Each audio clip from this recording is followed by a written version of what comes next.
africká. Takže si těla má hnědá, taková ano, a ta je tohle je bílá káva, tak je to cappuccino a tamhle to je, ne, tak to je oštěklá čokoláda.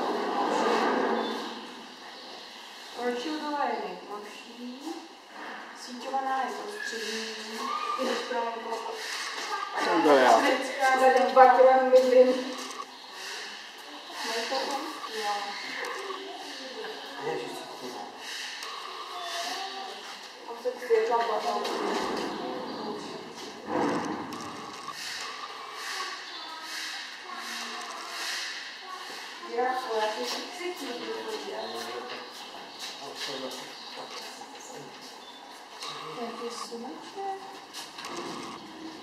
Ale to mají dobrý, protože žiraf Olomouci krmení, ti dají větvičky, které jsou na kraji, to říká brada, musíme jít do těch. Já bych mohl otočit vždycky tam.